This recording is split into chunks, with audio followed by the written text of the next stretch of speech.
जो हमने last lecture में डिस्कस किया था, वो किया था माइक्रो और मैक्रो के differences and central problems of an economy. आज बात कर रहे हैं इस चैप्टर का सबसे आखिरी part, scope of economics. Economics का स्कोप, स्कोप ऑफ इकोनॉमिक्स, कि इकोनॉमिक्स किस किस सब्जेक्ट की जैसी है, या फिर इकोनॉमिक्स को हम किस किस जगह पर अप्लाई कर सकते हैं।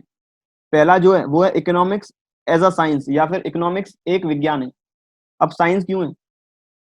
क्योंकि साइंस में जितने भी लॉज हैं वो यूनिवर्सल एप्लीकेबिलिटी है, उनकी उनकी यूनिवर्सल एप्लीकेबिलिटी है।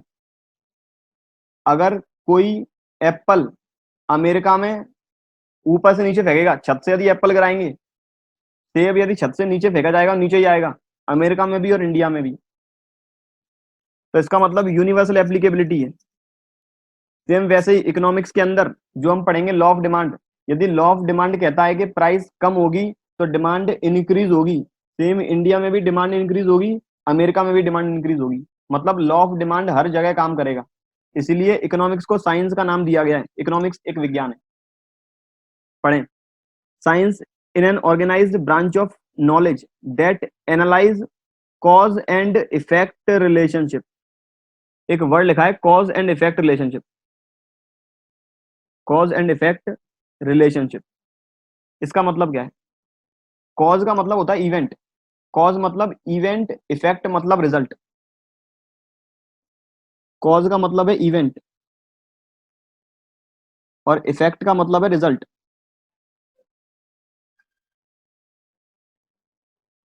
जैसे आज मैं कह रहा हूं कि डिमांड क्रिएट तब होगी जब प्राइस गिरेगी। If price decreases demand increases. तो कॉज हो गया प्राइस डिक्रीजेस, इवेंट हो गई प्राइस गिर गई, रिजल्ट क्या हुआ? डिमांड बढ़ गई। यह कॉज एंड इफेक्ट रिलेशनशिप जो कि काम करेगा इकोनॉमिक्स में भी।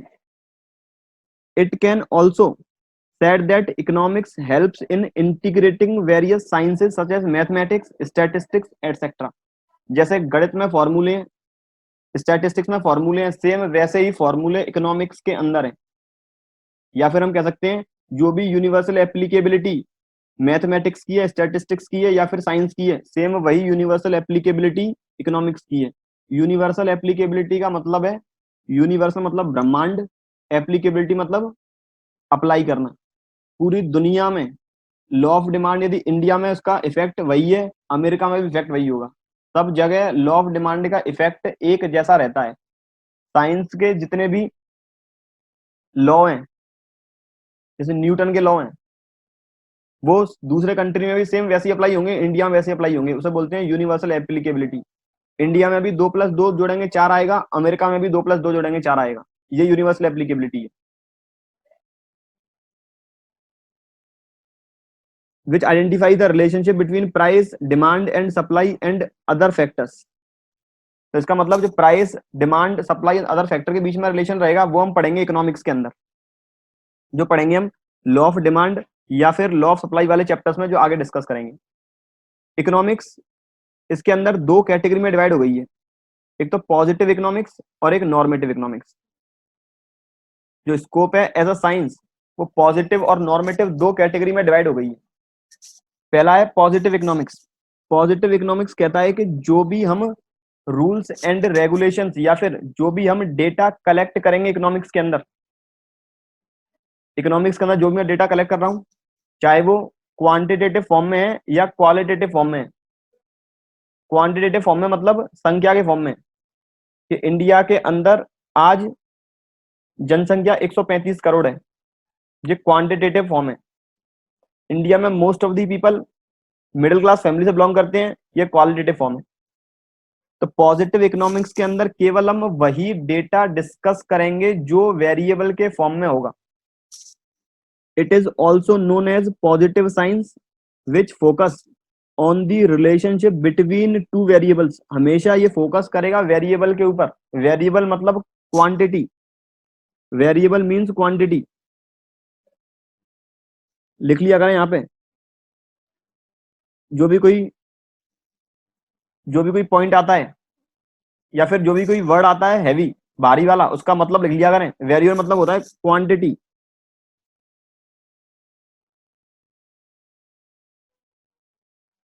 कि पॉजिटिव इकोनॉमिक्स के अंदर हम जितनी भी इंफॉर्मेशन स्टडी करेंगे वो करेंगे टू वेरिएबल के बेसिस पर, या फिर मैं कहूँ क्वांटिटेटिव डेटा से डील होगा हर बार।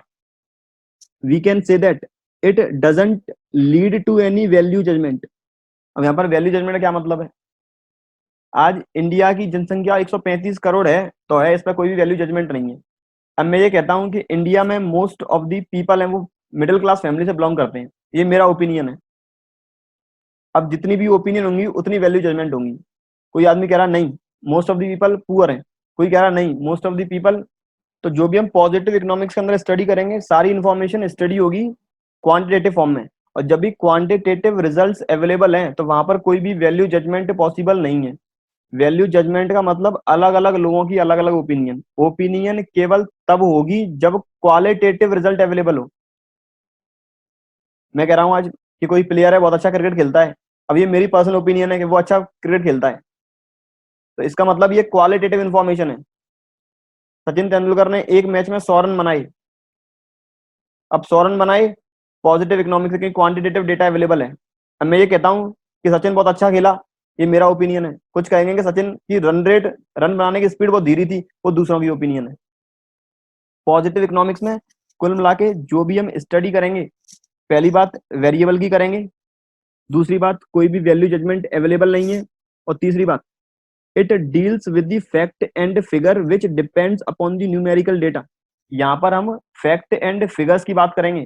सचिन ने 100 रन बनाए हैं तो वेरीफाई कर सकते हैं किस पोजीशन में कितने रन बनाए।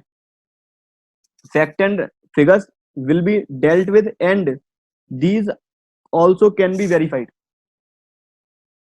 100 रन बनाए हैं तो वेरीफाई कर सकते हैं, फैक्ट एंड फिगर भी अवेलेबल है, वेरिफिकेशन भी पॉसिबल है। And it concern with the entire economy, और यह पूरी इकोनॉमी के साथ रिलेटेड कर, यह पूरी इकोनॉमी के साथ रिलेट करता है। कुछ 4-5 पॉइंट डिस्कस किए मैंने।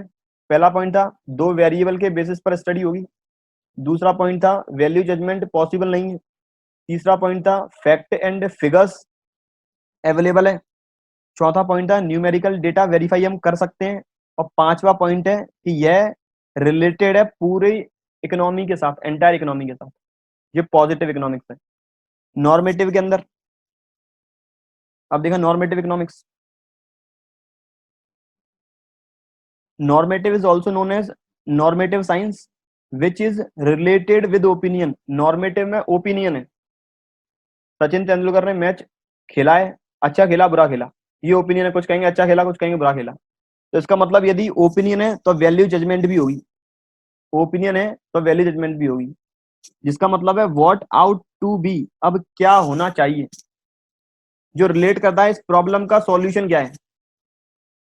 नॉर्मेटिव इकोनॉमिक्स के अंदर हम प्रॉब्लम के सॉल्यूशन आइडेंटिफाई करते हैं, क्योंकि अलग अलग ओपिनियन होगी तो अलग अलग सॉल्यूशन निकल के आएंगे, और यहाँ पर कोई भी फैक्ट एंड फिगर अवेलेबल नहीं है, तो इसका मतलब वो वेरीफाई करना पॉसिबल नहीं है, वो डेटा हम वेरीफाई नहीं कर सकते। It is concerned with individual goals.